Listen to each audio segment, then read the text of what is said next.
Hello, hi friends, welcome back to Ashi at Krishna channel. This is Asha. ಇವತ್ತು ನಾನು ಮಕ್ಕಳಿಗೆ non veg ತಿನ್ನಿಸ್ಬೇಕಂತಂದ್ರೆ ಒಂದು ದೊಡ್ಡ ತಲೆನೋವು. ಅದರಲ್ಲೂ ಸ್ಪೆಷಲಿ ಈ ಚಿಕನ್ ತಿನ್ನಬೇಕು ಅಂದರೆ ಮಕ್ಕಳು ತುಂಬ ಹಿಂಸೆ ಮಾಡಿ ತಿನ್ನೋದೇ ಇಲ್ಲ. ಎಷ್ಟು ಹಿಂಸೆ ಮಾಡಿ ತಿನ್ಸಿದ್ರು ತಿನ್ನೋದಿಲ್ಲ. ಸೊ ಆ ಥರ ಮಕ್ಕಳಿಗೆ ಆ ಥರ ತುಂಬ ತಿನ್ನಿಸ್ಬೇಕು ಅಂತ ಆಸೆ ಇರುತ್ತೆ, ಬಟ್ ತಿನ್ನಲ್ಲ ಅನ್ನೋಂಥ ಪೇರೆಂಟ್ಸ್ಗೆ ಇದು ಯೂಸ್ ಆಗೋವಂಥ ಒಂದು ರೆಸಿಪಿನ ನಾನು ತಂದಿದ್ದೀನಿ. ತುಂಬ ಈಸಿ, ಕ್ವಿಕ್ ಆ್ಯಂಡ್ ಈಸಿಯಾಗಿ ಮಾಡ್ಬೋದು, ಮತ್ತು ಮಕ್ಕಳಿಗೆ ತುಂಬ ಟೇಸ್ಟಾಗಿರುತ್ತೆ, ಇಷ್ಟಪಟ್ಟು ತಿಂತಾರೆ. ನಾನು ಗ್ಯಾರಂಟಿ ಅದಕ್ಕೆ. ಅಷ್ಟು ಚೆನ್ನಾಗಿರುತ್ತೆ ಮತ್ತು ತುಂಬ ಸಿಂಪಲಾಗಿ ಮಾಡ್ಕೋಬೋದು. ಸೊ ಆ ರೆಸಿಪಿನ ನಾನು ನಿಮಗೆ ಶೇರ್ ಮಾಡ್ತೇನೆ. ಅದಕ್ಕೂ ಮುಂಚೆ ಯಾರಾದರೂ ನನ್ನ ಚಾನಲ್ನ ಸಬ್ಸ್ಕ್ರೈಬ್ ಮಾಡ್ಕೊಳ್ತಾ ಇದ್ರೆ please subscribe to my channel. ಹಾಗೆ ಬೆಲ್ ಐಕನ್ನ ಕ್ಲಿಕ್ ಮಾಡಿ, ಅದರಿಂದ ನನ್ನ ಚಾನಲ್ನ ಎಲ್ಲ ನೋಟಿಫಿಕೇಶನ್ಸ್ ನಿಮಗೆ ತಲುಪುತ್ತೆ. ಇಷ್ಟ ಆಯ್ತು ಅಂದರೆ ಒಂದು ಲೈಕ್ ಮಾಡಿ, ಹಾಗೆ ಕಮೆಂಟ್ ಸೆಕ್ಷನಲ್ಲಿ ಹೇಗಿತ್ತು ಅಂತ ನಂಗೆ ತಿಳಿಸಿ. ಮತ್ತೇನಿಗೆ ತಡ ಮಾಡೋದು, it's go to the kitchen. Friends, ನಾನಿಲ್ಲಿ 1/4 kg ಚಿಕನನ್ನು ನೀಟಾಗಿ ಅರಿಶಿನ ಮತ್ತು ಸಾಲ್ಟ್ ಹಾಕಿ ತೊಳೆದು ಇಟ್ಕೊಂಡಿದ್ದೀನಿ. ಇದು ಮಕ್ಳಿಗೆ ಕೊಡೋದ್ರಿಂದ ಸ್ವಲ್ಪ ಹೈಜೀನಾಗಿ ಇರಲೇಬೇಕು, ಹಾಗಾಗಿ ಅರಿಶಿನ ಹಾಕಿ ತೊಳ್ಕೊಳ್ಳಿ. ಮತ್ತು ಒಂದು ಅರ್ಧ ಇಂಚ್ ಶುಂಠಿ, ಒಂದು ಗಾರ್ಲಿಕನ್ನು ಇಟ್ಕೊಂಡಿದ್ದೀನಿ, ಬೆಳ್ಳುಳ್ಳಿನ. ಇದ್ರ ಜೊತೆಗೆ ಒಂದು ಈರುಳ್ಳಿ, ಸಣ್ಣದೊಂದು ಈರುಳ್ಳಿನ ದಪ್ಪ ದಪ್ಪ ಕಟ್ ಮಾಡಿ ಇಟ್ಕೊಂಡಿದ್ದೀನಿ. ಮತ್ತು ಅದ್ರ ಜೊತೆಗೆ ಒಂದು ಸ್ವಲ್ಪ ಕೊತ್ತಂಬರಿ ಸೊಪ್ಪು, ಒಂದು ಸ್ವಲ್ಪ ಪುದೀನ ಸೊಪ್ಪು. ನಾನು ಯಾವಾಗೂ ಹೇಳ್ತೀನಿ ನಿಮಗೆ, ಕೊತ್ತಂಬರಿ ಸೊಪ್ಪು ಪುದೀನ ಸೊಪ್ಪುದು ಕಾಂಡ ಇರುತ್ತಲ್ಲ, ಅದು ಕಡ್ಡಿ, ಅದನ್ನು ತೆಗಿಬಾರ್ದು. ಅದರಲ್ಲಿ ಇರುತ್ತೆ ಎಲ್ಲ ಅಂಶ. ನಾವು ಅದನ್ನು ಸೇರಿಸಿನೇ ಕೊಡಬೇಕು ಮಕ್ಕಳಿಗೆ. ಇದು ಗ್ರೈಂಡ್ ಮಾಡೋದ್ರಿಂದ ಪ್ರಾಬ್ಲಮ್ ಇಲ್ಲ. ಮತ್ತು ಒಂದು ಸ್ವಲ್ಪ ಕರಿಬೇವಿನ ಸೊಪ್ಪು ಇಟ್ಕೊಂಡಿದ್ದೀನಿ. ಒಂದು ಸ್ವಲ್ಪ ಚಿಲ್ಲಿ ಅಂದರೆ ಹಸಿರು ಮೆಣಸಿನ್ಕಾಯಿ, ನಿಮಗೆ ಇದು ಆಪ್ಷನಲ್ಲು, ಬೇಕಂದರೆ ಯೂಸ್ ಮಾಡ್ಬೋದು. ಒಂದು ಸ್ವಲ್ಪ ಅರಿಶಿನ ಪುಡಿ ಇಟ್ಕೊಂಡಿದ್ದೀನಿ. ಮತ್ತು ನಾನು ಇಲ್ಲಿ ಎಣ್ಣೆ ಯೂಸ್ ಮಾಡ್ತಿಲ್ಲ, ಮಕ್ಳಿಗಾಗಿರೋದ್ರಿಂದ ನಾನು ಇದಕ್ಕೆ ತುಪ್ಪ ಯೂಸ್ ಮಾಡ್ತಾ ಇದ್ದೀನಿ. ಮತ್ತು ಒಂದು ಸ್ವಲ್ಪ ಟೇಸ್ಟುಗೆ ತಕ್ಕಂತೆ ಉಪ್ಪನ್ನು ಇಟ್ಕೊಂಡಿದ್ದೀನಿ. ಇಲ್ಲಿ ನೋಡಿ, ಈ ಎಲ್ಲ ಇಂಗ್ರೀಡಿಯೆಂಟ್ಸು ನಮಗೆ ಈ ಚಿಕನ್ ಮಾಡೋದಕ್ಕೆ ಬೇಕು. ತುಂಬ ಜಾಸ್ತಿ ಇಂಗ್ರೀಡಿಯೆಂಟ್ಸ್ ಏನು ಬೇಕಿಲ್ಲ. ನೀವು ತುಪ್ಪ ಬದಲಾಗಿ ಎಣ್ಣೆ ಕೂಡ ಯೂಸ್ ಮಾಡ್ಕೋಬೋದು. ಇವಾಗ ನಾನು ಅಲ್ಲಿ ತೋರಿಸಿದ್ನಲ್ಲ ಎಲ್ಲ ಐಟಮ್ಸ್ನ ಎಲ್ಲ ಹಾಕೋಬೇಕು. ಈರುಳ್ಳಿ, ಇಲ್ಲಿ ಶುಂಠಿ, ಬೆಳ್ಳುಳ್ಳಿ ಎರಡನ್ನೂ ಕೂಡ ಹಾಕೊತಾ ಇದ್ದೀನಿ ನಾನು. ಆಮೇಲೆ ಸ್ವಲ್ಪ ಕರಿಬೇವಿನ ಸೊಪ್ಪು, ಒಂದು ಸ್ವಲ್ಪ ಮೆಣಸಿಕಾಯಿ, ಆಮೇಲೆ ಕೊತ್ತಂಬರಿ ಸೊಪ್ಪು, ಪುದೀನ ಸೊಪ್ಪು, ಒಂದು ಸ್ವಲ್ಪ ಅರಿಶಿನ. ಇದನ್ನು ಹಾಕಿ ಒಂದು ಜಾಸ್ತಿ ನೀರು ಹಾಕ್ಕೊಳ್ಳೋಕೆ ಹೋಗ್ಬೇಡಿ. ಒಂದು ಸ್ವಲ್ಪ ನೀರು ಹಾಕಿ ಅದನ್ನು ಗ್ರೈಂಡ್ ಆಗೋಷ್ಟು ನೀರಾದರೆ ಸಾಕು, ತುಂಬ ನೀರಾಗಿ ಮಾಡ್ಕೋಬೇಡಿ. ನೋಡಿ, ಇದಾಗಿದೆ. ಇಲ್ಲಿಗೆ ನಾನು ಇವಾಗ ತುಪ್ಪ ಹಾಕ್ಕೊತಾ ಇದ್ದೀನಿ. ಸ್ವಲ್ಪ ತುಪ್ಪ ಹೀಟ್ ಆಗ್ತಾ ಇರಲಿ. ಹೀಟ್ ಆಗ್ತಾ ಇದ್ದಂಗೆ ಅದಕ್ಕೆ ನಾವು ಇವಾಗ ಇಟ್ಕೊಂಡಿರ್ತೀವಲ್ಲ, ಅದು ಫೈನ್ ಗ್ರೇವಿ ಇದು ಪೇಸ್ಟ್ ಮಾಡ್ಕೊಳ್ಳಿ ನೀವು. ಅದನ್ನು ಇದ್ರೊಳಗಡೆ ಹಾಕಿ ನೀಟಾಗಿ ನಾವು ಹುರ್ಕೊಳ್ಳೋಣ. ಇದು ನೀವು ಎಷ್ಟು, ನಾನು ಪ್ರತಿ ಸಲ ನಾನು ನಿಮಗೆ ಚಿಕನ್ ಮಟನ್ ಮಾಡ್ಬೇಕಾದ್ರೆ ಹೇಳ್ತಾನೆ ಇರ್ತೀನಿ ನೋಡಿ, ಇದನ್ನು ನೀವು ಎಷ್ಟು ನೀಟಾಗಿ ಡ್ರೈ ಮಾಡ್ಕೊತೀರಾ, ಫ್ರೈ ಮಾಡ್ತೀರಾ, ಅಲ್ಲಿನೇ ಟೇಸ್ಟ್ ಬರೋದು. ಹಸಿ ವಾಸನೆ ಬರೋ ಥರ ಮಾಡ್ಕೋಬೇಡಿ. ಇಲ್ಲಿ ನೋಡಿ, ಇದು ಸ್ವಲ್ಪ ಆಗಿದೆ. ಇದು ಆಯಿಲ್ ಸಪ್ರೇಟಾಗಿ ಆ ಪಾತ್ರೆಗೆ ಅಂಟೋದಿಲ್ಲ. ಅವಾಗ ಏನಂಗಿದ್ರೆ ಕರೆಕ್ಟಾಗಿ ಕನ್ಸಿಸ್ಟೆನ್ಸಿ ಇದೆ ಮತ್ತು ಕರೆಕ್ಟಾಗಿ ಪರ್ಫೆಕ್ಟಾಗಿ ಬೆಂದಿದೆ ಅಂತ ಅರ್ಥ. ಇವಾಗ ಒಂದು ಸ್ವಲ್ಪ ಎಣ್ಣೆ ಬಿಡೋದಕ್ಕೆ ಸ್ಟಾರ್ಟ್ ಆಗ್ತಾ ಇದೆ. ಅದು ಇನ್ನೂ ಒಂದು ಸ್ವಲ್ಪ ಆಗಬೇಕು. ಹಸಿ ವಾಸನೆ ಎಲ್ಲ ಹೋಗಿದೆ, ಬಟ್ ಇನ್ನೊಂದು ಸ್ವಲ್ಪ ಪರ್ಫೆಕ್ಟಾಗಿ ಆಗಬೇಕು. ಇಲ್ಲಿ ನಾವು ಮಕ್ಕಳಿಗೆ ಕೊಡ್ತಾ ಇರೋದ್ರಿಂದ ಎಲ್ಲದನ್ನು ನೀಟಾಗಿ ಬಾಯ್ಲ್ ಆಗಲೇಬೇಕು. ಅದಕ್ಕೋಸ್ಕರ ನೀಟಾಗಿ ಅದನ್ನು ಬಾಯ್ಲ್ ಮಾಡ್ತಾ ಇದ್ದೀನಿ. ನೋಡಿ, ಆಗಿದೆ ಇವಾಗ. ಇದೊಂದು ಸ್ವಲ್ಪ ನಾನು ಚೂರು ಹಂಗೆ ಕೈ ಆಡಿಸ್ಕೊಂಬಿಟ್ರೆ ಆಯಿತು. ನೋಡಿ, ಅದು ಇವಾಗ ಕಚ್ಚುತ್ತಾ ಇಲ್ಲ, ಎಲ್ಲದಕ್ಕೂ ಕೂಡ ಅಂಟ್ಕೊತಾ ಇಲ್ಲ, ಸಪ್ರೇಟ್ ಆಗಿಬಿಟ್ಟಿದೆ ಪ್ಯಾನಿಂದ. ಇವಾಗ ಇದು ಕರೆಕ್ಟ್ ಇದೆ ನೋಡಿ, ಪರ್ಫೆಕ್ಟ್ ಇವಾಗ ಇದು. ಸೊ ಇವಾಗ ಇಲ್ಲಿಗೆ ನಾವು ತೊಳೆದು ಇಟ್ಕೊಂಡಿರೋ ಚಿಕನನ್ನು ಆ್ಯಡ್ ಮಾಡ್ಕೊಳ್ಳೋಣ. ಇಲ್ಲಿ ನೋಡಿ, ಚಿಕನ್ಗೆ ಎಲ್ಲ ಪೀಸಸ್ಗೂ ಆ ಮಸಾಲ, ನಾವೇನು ಗ್ರೈಂಡ್ ಮಾಡಿದ ಮಸಾಲ ಅಂಟಬೇಕು. ಅಲ್ಲಿವರೆಗೂ ನೀವು ಅದನ್ನು ನೀಟಾಗಿ ಮಿಕ್ಸ್ ಮಾಡಬೇಕು. ನೀವು ನೀಟಾಗಿ ಮಿಕ್ಸ್ ಮಾಡಿದ್ರೆ ಮಸಾಲೆ ಎಲ್ಲ ಅದಕ್ಕೆ ನೀಟಾಗಿ ಅಂಟುತ್ತೆ. ಆಮೇಲೆ ಚಿಕನ್ನು ನಿಮ್ಗೆ ಎಲ್ಲರೂ ಗೊತ್ತಿರೋ ಥರ ಚಿಕನ್ನಲ್ಲಿ ವಾಟರ್ ಕಂಟೆಂಟ್ ಇರುತ್ತೆ. ಸೊ ಅದೆಲ್ಲ ಡ್ರೈ ಆಗೋವರೆಗೂ ನಾವು ಅದನ್ನು ಏನು ಮಾಡಬೇಕಂದ್ರೆ ಪ್ಯಾನಲ್ಲಿ ಆ ಥರ ಕೈ ಆಡಿಸ್ತಾನೆ ಇರಬೇಕು. ಇಲ್ಲಿ ನಾನು ಯಾವುದೇ ಕುಕ್ಕರ್ ವಿಷಲ್ ಆಗ್ತಾ ಇಲ್ಲ. ನೋಡಿ, ಇಲ್ಲಿ ಸಾಲ್ಟ್ ಹಾಕ್ಕೊಂಡ್ರೆ ಅದು ನೀರು ಬಿಡೋದಕ್ಕೆ ಈಸಿ ಆಗುತ್ತಲ್ವಾ.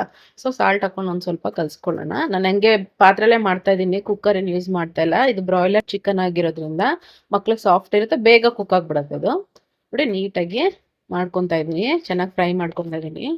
ಇವಾಗ ಇಲ್ಲಿ ಜಾರಲ್ಲಿ ಒಂದು ಸ್ವಲ್ಪ ನೀರು ಹಾಕ್ಬಿಟ್ಟು ಅದನ್ನು ಕಲಸಿ ಅದನ್ನು ಇದ್ರೊಳಗಡೆ ಹಾಕ್ತಾ ಇದ್ದೀನಿ. ಸ್ವಲ್ಪ ಆ ನೀರು ಬಿಟ್ಕೊಳ್ಳೋದಕ್ಕೆ ಒಂಚೂರು ಇದು ಎಲ್ಪ್ ಮಾಡುತ್ತೆ. ನೋಡಿ, ಇದು ನಾನು ನಿಮಗೆ ಸಾಂಬಾರು ಥರ ತೋರಿಸ್ತಾ ಇಲ್ಲ, ಇದು ಜಸ್ಟು ಫ್ರೈ ಥರ ಮಾಡ್ತಿದ್ದೀನಿ ಅಷ್ಟೇ ಮಕ್ಕಳಿಗೆ. ನೋಡಿ, ಆಗ್ತಾ ಇದೆ ಇವಾಗ ಇದು. ಇವಾಗ ಇದಕ್ಕೆ ನಾವೇನು ಮಾಡಬೇಕು, ಒಂಚೂರು ಕೈ ಆಡಿಸ್ಕೊಂಬಿಟ್ಟು ಇದಕ್ಕೆ ಇವಾಗ ನೀರು ಹಾಕ್ಕೊಳ್ಳೋಣ. ಒಂಚೂರು ಡ್ರೈ ಆಗ್ತಾ ಇದೆ ಅಲ್ವಾ, ಚಿಕನ್ ಬಾಯ್ಲ್ ಆಗೋದಕ್ಕೆ ಎಷ್ಟು ರಿಕ್ವೈರ್ಡ್ ಇರುತ್ತೆ ಅಷ್ಟು ಮಾತ್ರ ನೀರನ್ನು ಹಾಕ್ಕೊಳ್ಳಿ, ಜಾಸ್ತಿ ಹಾಕ್ಕೊಳ್ಳೋಕೆ ಹೋಗ್ಬೇಡಿ, ಅದು ಗ್ರೇವಿ ಥರ ಆಗ್ಬಿಡುತ್ತೆ. ಸೊ ನೋಡಿ, ಆ ಗ್ರೇವಿ ಥರ ಆದರೆ ಮಕ್ಕಳು ತಿನ್ನೋದಿಲ್ಲ, ಸ್ವಲ್ಪ ಡ್ರೈ ಇರಬೇಕದು.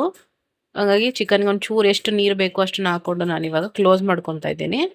ಕ್ಲೋಸ್ ಮಾಡಿಕೊಂಡು ಸ್ವಲ್ಪ ಚೆನ್ನಾಗಿ ಬಾಯ್ಲ್ ಮಾಡ್ಕೊಳ್ಳೋಣ. ನೋಡಿ ಓಪನ್ ಮಾಡ್ತಾ ಇದ್ದೀನಿ. ಹಾಂ ನೋಡಿ ಬಾಯ್ಲ್ ಆಗ್ತಾ ಇದೆ. ಇದು ಇನ್ನೂ 100% ಆಗಿಲ್ಲ ಬಾಯ್ಲು, ಬಟ್ ಓಕೆ ಸ್ವಲ್ಪ ಬಾಯ್ಲ್ ಆಗಿದೆ. ಚೆನ್ನಾಗಿ ಸ್ವಲ್ಪ ನೀಟಾಗಿ ನೋಡ್ಕೊಳ್ಳಿ ಅಲ್ಲಿ ನೀಟಾಗಿ ಆಗಿದೆಯಲ್ವಾ ಅಂತ. ಇನ್ನೂ ನೀಟಾಗಿ ಆಗಿಲ್ಲ ಅದು. ಇನ್ನೊಂದು ಸ್ವಲ್ಪ ಹೊತ್ತು ಕ್ಲೋಸ್ ಮಾಡೋಣ. ಮತ್ತೆ ಚೆಕ್ ಮಾಡ್ತಾ ಇದ್ದೀನಿ. ಇದು ಆಲ್ಮೋಸ್ಟ್ 80% ಕುಕ್ ಆಗಿದೆ ಇವಾಗ. ನೋಡಿ ಇವಾಗ ಇದು ಚಿಕನ್ ಬೆಂದಿದೆಯಾ ಇಲ್ವಾ ಅನ್ನೋದನ್ನು ನಾನು ಚೆಕ್ ಮಾಡ್ತೀನಿ ಒಂದ್ಸಲ. ನೋಡಿದ್ರೆ ಗೊತ್ತಾಗ್ತಾ ಇದೆ ಅದು ಆಲ್ರೆಡಿ ಆಗಿದೆ ಅಂತ. ಬಟ್ ಮಕ್ಳಿಗೆ ಸ್ವಲ್ಪ ಸಾಫ್ಟ್ ಇರಬೇಕು. ಅವ್ರು ಇಲ್ಲಂತಂದರೆ ಅಗ್ಗಿದ್ದು ತಿನ್ನೋದಿಲ್ಲ ಅಷ್ಟೊಂದು. ಹಾಗಾಗಿ ಇನ್ನೊಂದು ಸ್ವಲ್ಪ ಬೇಯಿಸ್ಕೊಳ್ಳೋಣ. ನೋಡಿ ನನಗನ್ನಿಸ್ತು ಓಕೆ ನಾವು ತಿನ್ನೋದಕ್ಕೆ ಕರೆಕ್ಟ್ ಇದೆ, ಬಟ್ ಮಕ್ಳಿಗಲ್ವಾ ಇನ್ನೊಂದು ಸ್ವಲ್ಪ ಬೇಯಿಸ್ಕೊಳ್ಳೋಣ. ಒಂಚೂರು ನೀರು ಹಾಕ್ಕೊತಾ ಇದ್ದೀನಿ. ಒಂಚೂರು ನೀರು ಹಾಕ್ಕೊಬಿಟ್ಟು ಆ ನೀರೆಲ್ಲ ಫುಲ್ಲು ಎವಾಪರೇಟ್ ಆಗೋವರೆಗೂ ನೀಟಾಗಿ ಅದನ್ನು ಬೇಯಿಸ್ಕೊಳ್ಳೋಣ.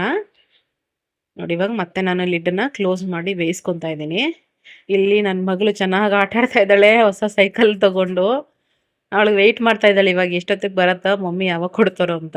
ನೋಡಿ ಇಷ್ಟ ಮಕ್ಕಳು ಅವ್ರಿಗೆ ಇಷ್ಟ ಆಗಿರೋ ಫುಡ್ ಆಯಿತು ಅಂದರೆ ತುಂಬ ಇಷ್ಟಪಟ್ಟು ತಿಂತಾ ಇರ್ತಾರೆ. ನೋಡಿ ಅವಳು ತುಂಬ ತುಂಟಿ ಇದ್ದಾಳೆ ಅವಳು. ಆಯ್ತು ಇವಾಗ ಇದು ಇನ್ನೊಂದು ಚೂರು ಇನ್ನೊಂದು ಸ್ವಲ್ಪ ಅದು ನೀರೆಲ್ಲ ಹಿಂಗೆ ಬಿಡಲಿ. ನೀವೇನು ಲಿಡ್ ಕ್ಲೋಸ್ ಮಾಡಬೇಡಿ, ಅದನ್ನು ಹಾಗೇ ಬೇಯಿಸಿ ಪರವಾಗಿಲ್ಲ. ನೋಡಿ ಇವಾಗ ಆಲ್ಮೋಸ್ಟ್ ಅದು ರೆಡಿ ಆಗ್ತಾ ಇದೆ. ಬೇಕಂದರೆ ನೀವು ಕ್ಲೋಸ್ ಮಾಡಿಕೊಂಡು ಬೇಯಿಸ್ಬೋದು, ಹಾಗೆ ಕೂಡ ಬೇಯಿಸ್ಬೋದು. ನೀರು ಸ್ವಲ್ಪ ಕಡಿಮೆ ಆಗಬೇಕಷ್ಟೇ. ಸೊ ನೋಡಿ ಇದು ಈಗ ಆಲ್ರೆಡಿ ಮೂಳೆಯಿಂದ ಚಿಕನ್ ಪೀಸು ಸಪ್ರೇಟ್ ಆಗಿದೆ ನೋಡಿ, ನಿಮಗೆ ಕಾಣಿಸ್ತಾ ಐತೆ ಇಲ್ಲಿ. ಸೊ ಇದು ರೆಡಿ ಇದೆ ಇವಾಗ. ಚೆನ್ನಾಗಿ ಕುಕ್ ಆಗಿದೆ ಇದು, ಎಲ್ಲ ಚೆನ್ನಾಗಾಗಿದೆ. ಮಕ್ಕಳು ತಿನ್ನೋದಕ್ಕೆ ಪರ್ಫೆಕ್ಟಾಗಿ ರೆಡಿ ಇದೆ ಇದು ಇವಾಗ. ನೋಡಿ ಆಯಿಲ್ ಎಲ್ಲ ಸಪ್ರೇಟ್ ಆಗಿದೆ, ತುಂಬ ಚೆನ್ನಾಗಿ ಕುಕ್ ಆಗಿದೆ. ಸ್ಮೆಲ್ ಮಾತ್ರ ಹಬ್ಬ ಈಗ ಎಷ್ಟು ಚೆನ್ನಾಗಿ ಬರ್ತೈತೆ ಗೊತ್ತಾ. ಅವಳಿಗೆ ಕೊಡೋದು ನಾನು ತಿನ್ನೋಣ ಅನ್ನಿಸ್ತೈತೆ, ಅಷ್ಟು ಚೆನ್ನಾಗಿದೆ ಇದು. ನೋಡಿ ತೋರಿಸ್ತೀನಿ. ನೋಡಿ ಹಂಗೆ ಮುಟ್ಟಿದ್ರೆ ಜಸ್ಟ್ ಹಂಗೆ ಸಪ್ರೇಟ್ ಆಗ್ತಾ ಇದೆ ಅದು ಸ್ಕಿನ್ನಿಂದ. ಚೆನ್ನಾಗಿದೆ. ನಾನು ಇವಾಗ ಹಾಗೆ ಲಿಡ್ನ ಕ್ಲೋಸ್ ಮಾಡಿಬಿಟ್ಟು ಜಸ್ಟ್ ಸಿಮ್ಮಲ್ಲಿ ಇಡ್ತೀನಿ. ಏನಕ್ಕಂದರೆ ಒಂದು ಸ್ವಲ್ಪ ಅದು ನೀಟಾಗಿ ಆಯಿಲ್ ಫುಲ್ಲು ಸಪ್ರೇಟ್ ಆಗಲಿ ಅಂತಷ್ಟೇ. ಇದು ನೀವು ಇವಾಗಲೇ ಕೂಡ ಸ್ಟವ್ ಆಫ್ ಮಾಡ್ಕೋಬೋದು. ಗ್ರೇವಿ ಸ್ವಲ್ಪ ಏನಕ್ಕೆ ಇಟ್ಟಿದ್ದೀನಿ ಅಂದರೆ ರೈಸಲ್ಲಿ ಚಿಕನ್ ಪೀಸ್ನ ಕಲಸಿ ತಿನ್ನಿಸೋದಕ್ಕೆ ಮಕ್ಕಳಿಗೆ ತುಂಬ ಚೆನ್ನಾಗಿರುತ್ತೆ. ನೀವು ಒಂದು ಬೈಟ್ ತಿಂದು ನೋಡಿ ಆಮೇಲೆ ಹೇಳಿ ನನಗೆ ಹೇಗಿತ್ತು ಅಂತೇಳಿ. ಇವಾಗ ಇದನ್ನು ನಾನು ಸ್ವಲ್ಪ ಕ್ಲೋಸ್ ಮಾಡಿಬಿಟ್ಟು ಹಾಗೆ ಇಡ್ತೀನಿ, ಆಯಿಲ್ ಫುಲ್ ಸಪ್ರೇಟ್ ಆಗೋಕ್ಕೆ. ಸಿಮ್ಮಲ್ಲಿ ಇಟ್ಟಿದ್ದೀನಿ ನಾನು. ನೋಡಿ ಇಲ್ಲಿ ಚಿಕನ್ ಮಾಡ್ತಾನೆ ನಾನು ಒಂದು ಕಡೆ ಎಗ್ ಇಟ್ಟಿದ್ದೀನಿ, ಒಂದು ಕಡೆ ರೈಸ್ ಇಟ್ಟಿದ್ದೀನಿ. ಆಲ್ಮೋಸ್ಟ್ ಎಲ್ಲ ಕುಕ್ ಆಗೋಯ್ತು. ನಿಮ್ಗೆ ಇದು ಎಷ್ಟು ಒಂದು 20 ಮಿನಿಟ್ಸಲ್ಲಿ ರೆಡಿ ಆಗಿಬಿಡುತ್ತೆಲ್ಲ. ನೋಡಿ ಆಯಿಲ್ ಫುಲ್ ಸಪ್ರೇಟ್ ಆಗಿದೆ. ವಾವ್ ಎಷ್ಟು ಚೆನ್ನಾಗಿ ಕಾಣಿಸ್ತಾ ಇದೆ ಅಂದರೆ ನೋಡಿ ಪರ್ಫೆಕ್ಟಾಗಿ ಚಿಕನ್ನು ಮಸಾಲ ಎಲ್ಲ ಬೆಂದಿದೆ. ಮಸಾಲಾಗೆ ಚಿಕನ್ ಚೆನ್ನಾಗಿ ಹಿಡ್ದಿದೆ, ತುಂಬ ಚೆನ್ನಾಗಿ ಕಾಣಿಸ್ತೈತೆ ನೋಡಿ. ನೋಡಿ ನಾವು ಹಾಕಿದ್ದು ತುಪ್ಪ ಎಲ್ಲ ಸಪ್ರೇಟ್ ಆಗಿದೆ. ತುಪ್ಪ ಹಾಕಿರೋದ್ರಿಂದ ಟೇಸ್ಟ್ ಇನ್ನೂ ಚೆನ್ನಾಗಿರುತ್ತೆ ಫ್ರೆಂಡ್ಸ್ ಇದು. ಆಯಿತು ನೋಡಿ ರೆಡಿ ಇದೆ ಚಿಕನ್ ನಮ್ಮದು. ನನ್ನ ಮಗಳು ಬಾಟ್ಲು ತೊಗೊಂಡು ರೆಡಿ ಇದ್ದಾಳೆ ಮಮ್ಮಿ ಕೊಡಿ ಅಂತ. ಸೊ ಎಮ್ಮಿ ಟೇಸ್ಟಿ ಚಿಕನ್ನು ರೆಡಿ ಇದೆ. ಸೊ ಇವಾಗ ಇದನ್ನು ನಾವು ಸರ್ವ್ ಮಾಡ್ಕೊಳ್ಳೋದೇನೆ. ನೀವು ಇದಕ್ಕೆ ರೈಸ್ ಜೊತೆನೂ ಕೂಡ ತಿನ್ಬೋದು, ಚಪಾತಿ ಜೊತೆನೂ ಕೂಡ ಮಕ್ಳಿಗೆ ತಿನ್ನಿಸ್ಬೋದು, ಇಲ್ಲ ಹಾಗೇನೂ ಕೂಡ ತಿನ್ನಿಸ್ಬೋದು, ಏನೂ ಇಲ್ಲ ಬರೀ ಚಿಕನ್ ಕೂಡ ತಿನ್ನಿಸ್ಬೋದು. ನಾನು ನನ್ನ ಮಗಳಿಗೆ ರೈಸ್ ಜೊತೆಲಿ ಸರ್ವ್ ಮಾಡ್ತಾಯಿದ್ದೀನಿ. ನೋಡಿ ರೈಸು, ಒಂದು ಸ್ವಲ್ಪ ಚಿಕನ್ ಪೀಸಸ್ಸು, ಗ್ರೇವಿ ಕೂಡ ಹಾಕ್ಕೊಂಡಿದ್ದೀನಿ. ಸಾಕು, ಅಷ್ಟರಲ್ಲೇ ನೀವು ಆರಾಮಾಗಿ ತಿನ್ನಿಸ್ಬೋದು. ಇವಾಗ ಇದಕ್ಕೆ ಒಂದು ಎಗ್ ಇಟ್ಕೊಂಡಿದ್ದೀನಿ. ಇದು ಅದ್ರ ಜೊತೆಲಿ ಕಲಸಿ ರೈಸ್ ಜೊತೆಲಿ ಕಲಸಿ ತಿನ್ನಿಸಿ ಚೆನ್ನಾಗಿ. ಮಕ್ಳಿಗೆ ಇಷ್ಟ ಆಗುವಂಥ ಚಿಕನ್ ರೆಡಿ ಇದೆ. ಇದ್ರ ರಿವ್ಯೂನ ನನ್ನ ಮಗಳನ್ನೇ ಕೇಳೋಣ ಬನ್ನಿ ಹೆಂಗಿದೆ ಅಂತ. ನೋಡಿ ಸರ್ವ್ ಮಾಡ್ತಾ ಇದ್ದೀನಿ, ಇಟ್ಕೊ.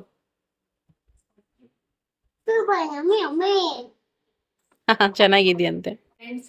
ನೋಡಿದ್ರಲ್ಲ ಎಷ್ಟು ಈಸಿಯಾಗಿ ತುಂಬ ಚೆನ್ನಾಗಿರುತ್ತೆ, ಟೇಸ್ಟಿಯಾಗಿರುತ್ತೆ. ಆ ರೆಸಿಪಿನ ನಾನು ನಿಮ್ಗೆ ಶೇರ್ ಮಾಡಿದ್ದೀನಿ, ಚಿಕನ್ನ ಹೇಗೆ ಮಾಡ್ಕೊಳ್ಳೋದು ಅಂತ. ಮಕ್ಕಳೆಲ್ಲ ನಿಜವಾಗ್ಲೂ ತುಂಬ ಇಷ್ಟಪಟ್ಟು ತಿಂತಾರೆ ಫ್ರೆಂಡ್ಸ್. ಇದನ್ನು ತಿನ್ನಿಸ್ತಾ ಇದ್ರೆ ಅದ್ರ ಜೊತೆ ನೀವು ಅದು ಗ್ರೇವಿ ಥರ ಮಾಡಿದ್ರೆ ಅದ್ರ ಜೊತೆ ರೈಸನ್ನು ಕೂಡ ಕಲಸಿ ರೈಸ್ ಜೊತೆ ಒಂದು ಸ್ವಲ್ಪ ಚಿಕನ್ನ ಆ್ಯಡ್ ಮಾಡಿಬಿಟ್ಟು ತಿಂತಾರೆ. ಆರಾಮಾಗಿ ಆಟಾಡ್ಕೊಂಡು ತಿಂತಾರೆ. ನನ್ನ ಮಗಳಾದ್ರೆ ಅದು ತುಂಬ ಇಷ್ಟಪಟ್ಟು ತಿಂತಾಳೆ. ಸೊ ಈ ರೆಸಿಪಿ ನಿಮ್ಗೆ ಇಷ್ಟ ಆಯಿತು ಅಂದರೆ ಒಂದೇ ಒಂದು ಲೈಕ್ ಮಾಡಿ, ಹಾಗೆ ಒಂದಷ್ಟು ಜನಕ್ಕೆ ಶೇರ್ ಮಾಡಿ, ಕಮೆಂಟ್ ಮಾಡಿ, ಮತ್ತು ಸಬ್ಸ್ಕ್ರೈಬ್ ಮಾಡ್ಕೊಳ್ಳಿ ನನ್ನ ಚಾನಲ್ನ. ಮತ್ತೆ ಇನ್ನೊಂದಷ್ಟು ವಿಡಿಯೋಸ್ ಜೊತೆಗೆ ಇನ್ನೊಂದಷ್ಟು ಇನ್ಫಾರ್ಮೇಷನ್ ಜೊತೆಗೆ ನಿಮಗೆ ಸಿಗ್ತೀನಿ. ಅಲ್ಲಿವರೆಗೂ take care, bye bye, stay tune to my channel.